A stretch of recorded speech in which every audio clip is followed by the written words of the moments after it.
امریکی صدر ٹرمپ نے ایران کے جواب کو مسترد کر دیا. کہا ایران کے نام نہاد نمائندوں کا جواب پڑھا ہے, مجھے یہ پسند نہیں, مکمل طور پر ناقابل قبول ہے. اس سے پہلے گزشتہ ہفتے ریکارڈ کیے گئے انٹرویو میں ٹرمپ کا کہنا تھا ایران کو جوہری ہتھیار رکھنے کی اجازت نہیں دیں گے, ان کا یورینیم حاصل کریں گے. ہو سکتا ہے ایران میں دوبارہ حملے کرنے پڑے. امریکہ ایران میں 70% اہداف کو نشانہ بنا چکا, چند اہداف باقی ہیں. ضرورت پڑی تو مزید 2 ہفتے ایران پر حملے کر سکتے ہیں. ایک اور بیان میں کہا کہ ایران امریکہ اور باقی دنیا کے ساتھ کھیل رہا ہے. تاخیر اور تاخیر, یہ کھیل ایران 47 سال سے کھیل رہا ہے.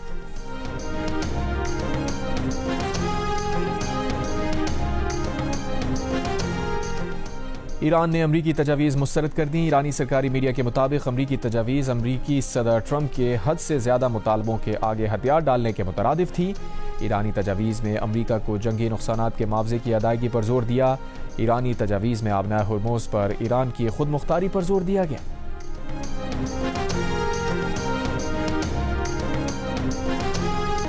چین میں ایران کے سفیر عبدالرضا رحمانی فضلی کا کہنا ہے کہ امریکہ کے ساتھ کوئی بھی ممکنہ معاہدہ بڑی طاقتوں کی ضمانتوں کے ساتھ ہونا چاہیے.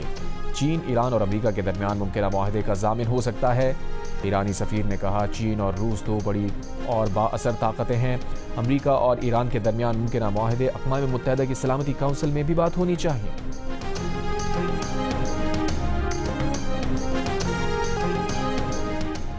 امریکی اخبار وال اسٹریٹ جرنل کا دعویٰ ہے کہ امریکہ کو بھجوائے گئے جواب میں ایران نے یورینیم افزودگی عارضی طور پر روکنے پر آمادگی ظاہر کی ہے. تاہم ایران نے امریکہ کا 20 سال تک یورینیم افزودہ نہ کرنے کا مطالبہ مسترد کر دیا.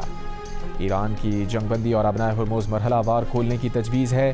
ایران نے امریکی پابندیاں اور بحری ناکہ بندی ختم کرنے کا مطالبہ کیا ہے. ایران کی جوہری معاملات پر آئندہ 30 روز میں مذاکرات کی تجویز ہے. ایران نے جوہری تنصیبات ختم کرنے کا امریکی مطالبہ بھی مسترد کر دیا. ایرانی سرکاری خبر ایجنسی کے مطابق ایرانی سرکاری ذرائع نے وال اسٹریٹ جرنل کی رپورٹ کو گمراہ کن قرار دے دیا. کہا جوہری مواد سے متعلق امریکی اخبار کی رپورٹ کے اہم نکات غلط ہیں. ایرانی ذرائع کے مطابق جواب کا اصل متن تھا کہ تمام محاذوں پر فوری جنگ بندی کی جائے. ایران پر دوبارہ حملہ نہ کرنے کی ضمانت مانگی گئی ہے. امریکہ سے تیل برآمدات سمیت تمام پابندیاں ختم کرنے کا مطالبہ کیا گیا. معاہدے پر دستخط ہوتے ہی بحری ناکہ بندی ختم کرنے کا مطالبہ کیا گیا. ایران نے جواب میں تمام منجمد اثاثے بحال کرنے کا بھی مطالبہ کیا.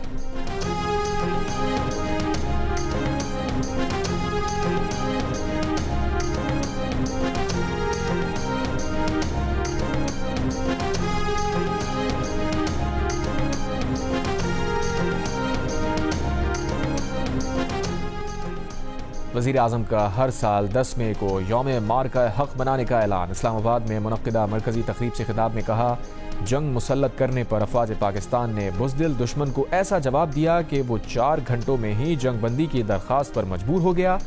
ہر طرف ہمارے شاہینوں کا غلبہ اور دشمن کے طیاروں کا ملبہ تھا. صدر مملکت نے کہا پاکستان کا رد عمل سنہری حروف سے لکھا جائے گا. ہر بے گناہ پاکستانی کے خون کا بدلہ لیں گے chief of defence forces. Field marshal Asim Munir کا واضح پیغام. مارکہ حق کا 1 سال مکمل ہونے پر GHQ میں تقریب سے خطاب کے دوران فیلڈ مارشل نے کہا مارکہ حق میں باطل ہزیمت سے دوچار ہوا. پاکستان کے قومی وقار میں اضافے کا اعتراف دنیا کر رہی ہے.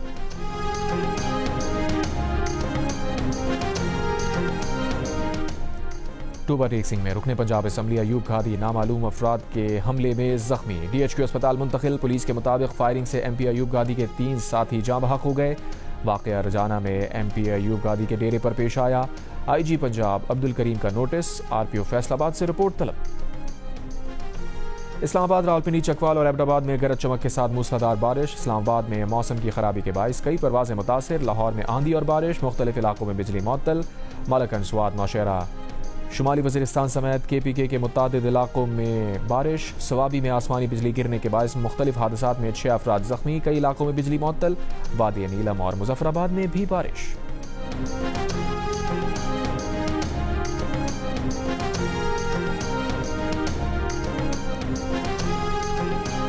متحدہ عرب امارات کے دفاعی نظام نے 2 ایرانی ڈرونز کو ناکام بنا دیا. اماراتی وزارت دفاع نے دعویٰ کیا ہے کہ ڈرونز ایران کی جانب سے بھیجے گئے تھے. دفاعی نظام نے فوری کارروائی کرتے ہوئے انہیں ہدف تک پہنچنے سے پہلے ہی تباہ یا ناکارہ بنا دیا. کویت میں فضائی حدود کی خلاف ورزی کرنے والے ڈرونز کو ناکام بنا دیا گیا. کویتی فوج کے ترجمان کا کہنا ہے کہ فجر کے وقت کویتی فضاؤں میں متعدد دشمن ڈرونز کی نشاندہی کی گئی. کویتی افواج نے فوری کارروائی کر کے ڈرونز کو ناکام بنا دیا. ایران کے صدر مسعود پزشکیان نے کہا ہے کہ بات چیت یا مذاکرات کرنے کا مطلب ہتھیار ڈالنا یا پیچھے ہٹنا نہیں. مذاکرات کا مقصد ایرانی قوم کے حق کا تحفظ، قومی مفادات کا دفاع کرنا ہے. ہم دشمن کے سامنے کبھی سر نہیں جھکائیں.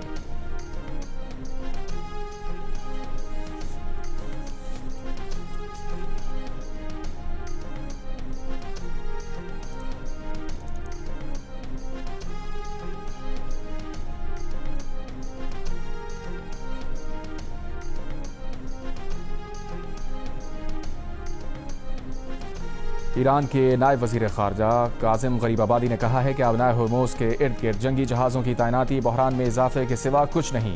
جہاز رانی کے تحفظ کے بہانے جنگی جہازوں کی موجودگی دراصل بحران کو بڑھا دے گی. فرانس اور برطانیہ کے جنگی جہاز کی موجودگی غیر قانونی امریکی اقدامات کا ساتھ دے گی، جس کا فوری اور فیصلہ کن جواب دیا جائے گا.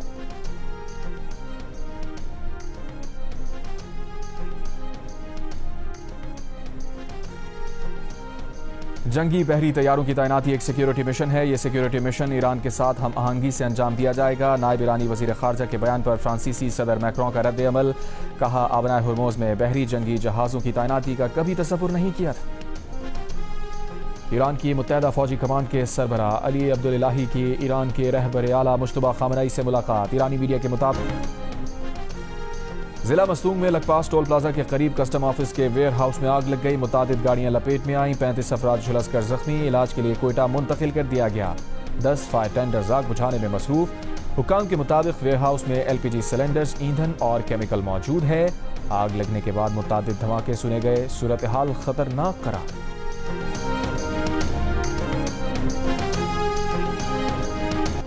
روس ایران کے افزودہ یورینیم کے ذخیرے کو منتقل کرنے اور محفوظ رکھنے کے لیے تیار ہے. روسی صدر پوتن کی پیشکش. ماسکو میں پریس کانفرنس کے دوران روس کے صدر نے کہا ان کا ملک واشنگٹن اور تہران دونوں کے ساتھ رابطے میں رہے گا. امید ہے کہ یہ تنازع جلد از جلد ختم ہو جائے گا. روسی پیشکش پر ایران کی جانب سے فوری طور پر کوئی رد عمل سامنے نہیں آیا. روسی صدر پوتن نے یوکرین تنازع بھی جلد ختم کرنے کی امید ظاہر کی.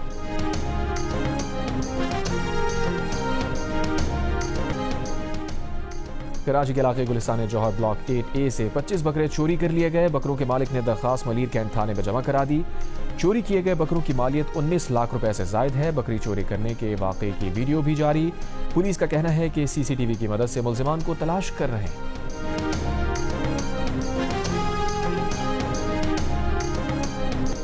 کراچی کے علاقے کورنگی 5.5 نمبر میں کچرا کنڈی سے نومولود بچی کی لاش ملی ہے. کورنگی صنعتی ایریا میں میرانی چوک کے قریب فائرنگ، نوجوان جاں بحق. تھانہ فیروز آباد کی حدود سے منشیات فروش گرفتار، مقدمہ درج. اورنگی ٹاؤن اور لیاری کلا کوٹ سے 2 ملزمان گرفتار. اور ڈھاکہ ٹیسٹ کے چوتھے روز بنگلہ دیش اپنی دوسری اننگز 7 رنز بغیر کسی نقصان کے آگے بڑھائے گا. میزبان ٹیم کی مجموعی برتری 34 رنز کی ہو گئی. میچ کے تیسرے روز پاکستانی ٹیم پہلی اننگز میں 386 رنز بنا کر آؤٹ ہو گئی تھی. ڈیبیو کرنے والے اذان اویس کی شاندار سینچری، عبداللہ فضل کے 60 رنز. بنگلہ دیشی بولر مہدی حسن نے 5 شکار کیے.